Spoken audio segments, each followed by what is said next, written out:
அனைவருக்கும் வணக்கம். இன்னைக்கான வீடியோ பதிவில் நாம் பார்க்க போகிற ரொம்ப முக்கியமான ஒரு பயனுள்ள ஆன்மீக தகவல் என்ன அப்படின்னு பார்த்தீங்கன்னா, 100 வருடத்திற்கான பலன்கள் நாம் ஒரே நாளில் பெறக்கூடிய ஒரு நாள் அப்படின்னு சொன்னால், ஆனி மாதத்தில் வெள்ளிக்கிழமையோடு வரக்கூடிய பௌர்ணமியில் நாம் இருக்கக்கூடிய விரதங்களும் வழிபாட்டு முறைகளும் பூஜைகளும் அப்படின்னு சொல்லலாம்.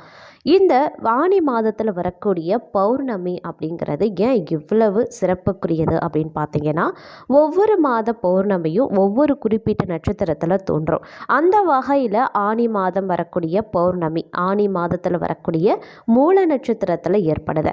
அதனால் இந்த பௌர்ணமி அன்னைக்கு நாம் இருக்கக்கூடிய அனைத்து வித விரத வழிபாட்டு முறைகளும் பூஜை புனஸ்காரங்களும் நமக்கு அதீத அளவில் நன்மைகளை ஏற்படுத்தும். அது மட்டும் இல்லாமல் இன்றைய தினத்தில் நாம் சிவபெருமான வழிபடுவதோடு மட்டும் இல்லாமல் அம்மனையும் சேர்த்து வழிபடுவது அப்படிங்கிறது ரொம்ப சிறப்புக்குரியது. மேலும் அனுமனையும் நாம் இந்த நேரத்தில் நாம் வழிபடலாம். அதுவும் பார்த்திங்க அப்படின்னா நமக்கு பல்வேறு நன்மைகளை ஏற்படுத்தக்கூடிய வகையில் அமையப்பெறுகிறதுங்க. சரி, இந்த பௌர்ணமி தினத்தில் நாம் எப்படி முறையாக விரத வழிபாட்டு மேற்கொண்டு நாம் முழு பலனை நிச்சயம் அடைய முடியும் அப்படிங்கிறத இன்றைக்கி வீடியோவில் தெரிஞ்சுக்க போகிறோம்.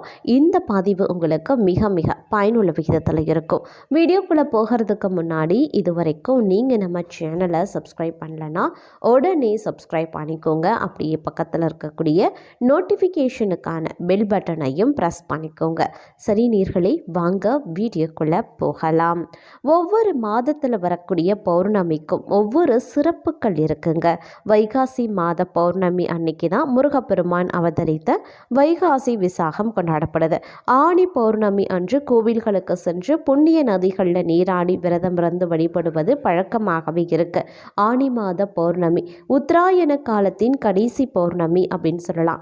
2024 ஆனி மாத பௌர்ணமி இந்த தேதியில் வருது. பௌர்ணமி திதி நேரம் மற்றும் எவ்வளவு முக்கியத்துவம் வாய்ந்தது அப்படிங்கிறத இப்போ நாம் தெரிஞ்சுக்கலாம். ஜூன் மாதம் வரக்கூடிய ஆனி பௌர்ணமி அப்படிங்கிறது ஜூன் மாதம் 21ஆம் தேதி அன்னைக்கு வருது. ஆனி மாதம் 2024 பௌர்ணமி தேதி நேரம் பார்த்தீங்கன்னா ஜூன் 21, 2024 வெள்ளிக்கிழமை காலை 7:16 மணி முதல் ஜூன் 22, 2024 சனிக்கிழமை காலை 7:29 மணி வரைக்கும் இருக்குதுங்க. ஆனி மாத பௌர்ணமி ஜூன் 21 வெள்ளிக்கிழமை முழுவதும் சனிக்கிழமை காலை 7 மணி வரைக்கும் நீடிக்கிறது. 2024 வருடத்தில் வரக்கூடிய ஆனி மாத பௌர்ணமியினுடைய முக்கியத்துவம் அப்படின்னு பார்த்தீங்கன்னா, ஒவ்வொரு மாத பௌர்ணமியும் ஒவ்வொரு குறிப்பிட்ட நட்சத்திரத்தில் தோன்றும். அந்த வகையில் ஆனி மாதம் வரக்கூடிய பௌர்ணமியானது ஆனி மாதத்தில் வரக்கூடிய மூல நட்சத்திரத்தில் ஏற்படுது. அதனால் இந்த பௌர்ணமி அன்னைக்கு சிவபெருமான வழிபடுவதோடு மட்டும் இல்லாமல் அனுமனையும் அம்பாளையும் முழுவதுமாக நாம் வழிபடுவது அப்படிங்கிறது மேலும் சிறப்புக்குரியது அப்படின்னு கூட சொல்லலாம்.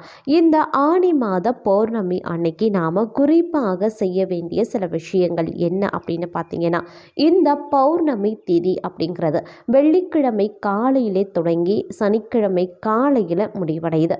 பெரும்பாலான கோவில்களில் ஆனி பௌர்ணமி அன்று அபிஷேகம் பௌர்ணமி பூஜைகள் நடைபெறும். அதனால் வெள்ளிக்கிழமை காலை சிவன் கோவிலுக்கு சென்று அபிஷேகம் அப்படி இல்லைன்னா பூக்களால் அர்ச்சனை செய்து விட்டு வழிபடலாம். அதே போல் அம்பாளை துர்க்கை அம்மனை வழிபட்டு அன்னதானம் செய்யறதும் சிறப்புக்குரியது. பௌர்ணமி அன்னைக்கு சிவன் மற்றும் பார்வதி ஒன்றாக இருக்கக்கூடிய படத்தை வணங்குவது வீட்டில் சுபிக்ஷத்தை ஏற்படுத்தும் அப்படிங்கிறதும் ஐதீகம். அது மட்டும் இல்லாமல் ஜூன் மாதம் 21, 2024 காலை 7 மணியில இருந்து பௌர்ணமி தேதி தொடங்குது. சனிக்கிழமை காலையில் வரைக்கும் நீடிக்கிறது. அதனால் ஆனி மாத பௌர்ணமி வெள்ளிக்கிழமை காலை முதல் சனிக்கிழமை காலையில் வரைக்கும் கிரிவலம் நாம் செல்லலாம். இது ரொம்ப விசேஷமானது அப்படின்னு கூட சொல்லலாம். அது மட்டும் இல்லாமல் ஆனி மாதத்தில் நாம் கிரிவலம் போகிறோம் அப்படின்னா நமக்கு பார்க்கும் பொழுது அதீத அளவில் நன்மைகள் ஏற்படக்கூடிய வகையில் அமையப்பெறுகிறது அப்படின்னு கூட சொல்லலாங்க. இந்த ஆனி மாத பௌர்ணமி அப்படிங்கிறது ரொம்ப விசேஷமான ஒன்று. ஒவ்வொரு மாத பௌர்ணமி தினமும் வரும். முழு பிரகாசத்துடன் ஒளி வீசும் சந்திர பகவானை தரிசிக்கிறதன் மூலமாக அவருக்கு ஒளி தரக்கூடிய சூரியனை வழிபட்டும் அருள் பெறலாம். பௌர்ணமி தினத்தன்று அன்னை தேவி பராசக்தியை வழிபடுவது, சத்யநாராயண பூஜை செய்கிறது மிகவும் சிறப்பானதாகும். இந்த பௌர்ணமி ஒளிமயமான தினத்தில் விரதம் இருந்து அம்பிகைக்கும் பூஜைகள் செய்து வழிபட்டா தேவியின் அருள் பரிபூரணமாக கிடைக்கப்பெறும். பௌர்ணமி நாளில் வீட்டிலையும் கோவில்லையும் விளக்கேற்றி வழிபாடு செய்வதன் மூலமா மிக சிறந்த பலன்களை நம்மளால் பெற முடியும் அப்படின்னு தான் சொல்லணும். ஒவ்வொரு விரதத்துக்கும் ஒவ்வொரு மாதமும் பௌர்ணமி அன்னைக்கு சந்திர பகவான் உதயமாகக்கூடிய நேரத்தில் விரதம் இருந்து இந்த பூஜை செய்யறது சிறந்தது. சத்யநாராயண பூஜை அப்படிங்கிறது காக்கும் கடவுளான நாராயணனுக்கு செய்யப்படக்கூடிய பூஜையாகும். பெருமாள் எடுத்த பல அவதாரங்களில் சத்யநாராயண அவதாரமும் ஒன்று. திருமணம், வீடு, மனை வாங்கும்போது, திருவிழா அப்படின்னு எல்லாவித நல்ல காரியத்திற்கு முன்பாக இந்த சத்யநாராயண பூஜை நடத்தப்படுது. அனைத்திலையுமே வெற்றி கிடைக்க வேண்டும் அப்படின்னு வேண்டிக் கொண்டு இந்த பூஜை நடத்தப்படுகிறது அப்படின்னு கூட சொல்லலாம்.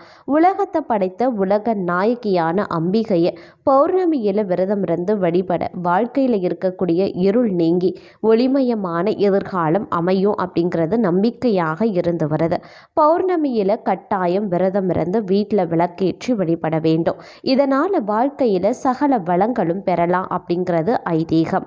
அது மட்டும் இல்லாமல் தை மாதம் வரக்கூடிய பௌர்ணமியில் விரதம் இருந்து வீட்டில் விளக்கேற்றி அம்பிகையை வழிபட்டு வந்தோன்னா அனைத்து நன்மைகளும் கிடைக்கும்.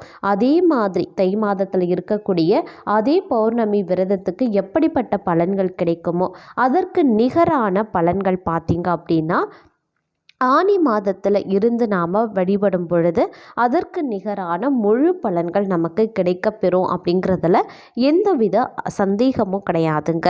அது மட்டும் கிடையாது, இந்த பௌர்ணமி தினம் அப்படிங்கிறது நாம் என்ன மாதிரியான நைவேத்தியம் படைக்கலாம், பாயாசம் முடிந்தால் நாம் செய்து நைவேத்தியம் செய்து நாம் படைக்கலாம்.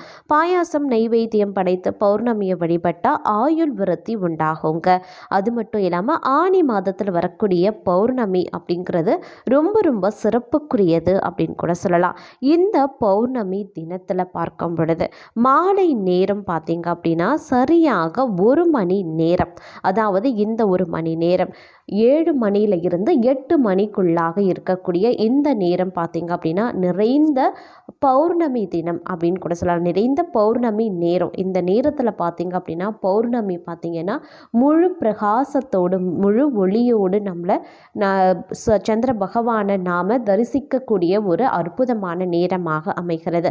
இந்த 7 மணியில் இருந்து 8 மணிக்குள்ளாக இருக்கக்கூடிய இந்த 1 மணி நேரத்தில் நீங்கள் விரத வழிபாட்டுக்களை மேற்கொள்ளலாம். உங்களுடைய பூஜை அறையில் விளக்கேற்றி நீங்கள் சந்திர பகவானை வழிபடலாம், அம்பாளை வழிபடலாம், சிவபெருமானை வழிபடலாம், முருகப்பெருமானை வழிபடலாம், அப்படி இல்லைன்னா அனுமனை கூட நீங்கள் வழிபடலாம்.